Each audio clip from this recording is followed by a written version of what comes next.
our top story for tonight, gruesome details about the death of an 8-year-old girl.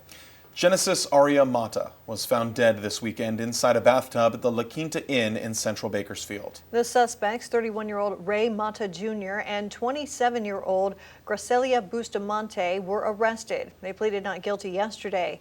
Eyewitness News reporter Maria Celeste Alfaro joins us now to tell us what those documents revealed and what happened to that young girl. Maria? Michael, Rochelle, court documents showed us that Genesis died a day before the 911 call was made. She was found with severe injuries by her father and stepmother. I do want to warn you that some of the details in this story are disturbing and could be hard to hear. Newly released court documents are revealing that the death of 8-year-old Genesis Aria Mata was intentional and involved torture. Authorities say she was found dead on August 2nd inside a central Bakersfield motel room with substantial trauma to her body. Documents suggest those injuries were done with intention by her father, Ray Mata Jr., and her stepmother, Graciela Bustamante.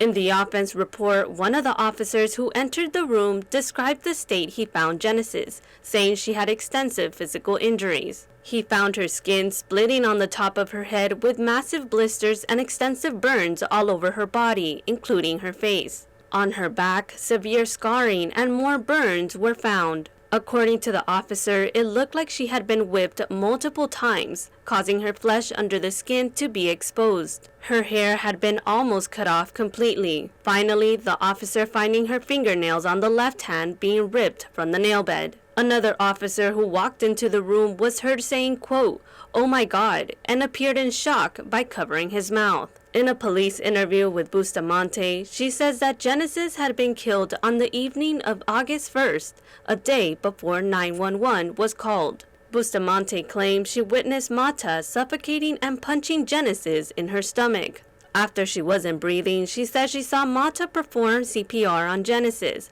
but neither called 911. She later died. It wasn't until the next day Bustamante called Mata's sister asking them to check on Genesis because she was unconscious. That's when his mother and sister called 911 and drove to the hotel. Bustamante reportedly said in the interview with police that Mata was an abusive person both physically and verbally. She also revealed that she and Mata would abuse Genesis by pouring boiling water, as well as placing her fingertips in a door frame and shutting the door on them, causing severe injuries to her hand and nails. In a separate interview, Mata claims that most of the abuse was actually done by Bustamante. The report shows that she told officers that Mata would hit the children with a charging cord. At one point, she admitted to watching them being abused. The document saying in part, she watched the children being whipped horribly with wires and hangers a lot.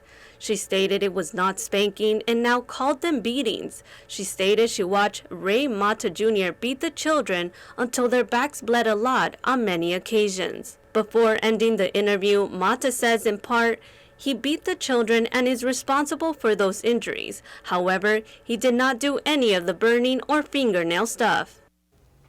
The documents also state that Mata had an active case with Child Protective Services. The case was reported by school staff after his children was missing school and coming to school with visible bruises. Both Mata and Bustamante are expected back in court later this month. In studio, Maria Celeste Alfaro, Eyewitness News. All right, Maria, thank you. If you suspect any signs of abuse, there are resources available. You can call the Kern County Abuse Hotline, the California 24/7, or the Open Door Network at the numbers there on your screen. Hi, I'm Rochelle Murcia with Eyewitness News Bakersfield Now on YouTube. Thank you for checking out our YouTube channel where we have tons of great content to choose from. While you're here, go ahead and click on the subscribe button right there. That way you can stay up to date on all the things related within Kern County. Thanks for watching.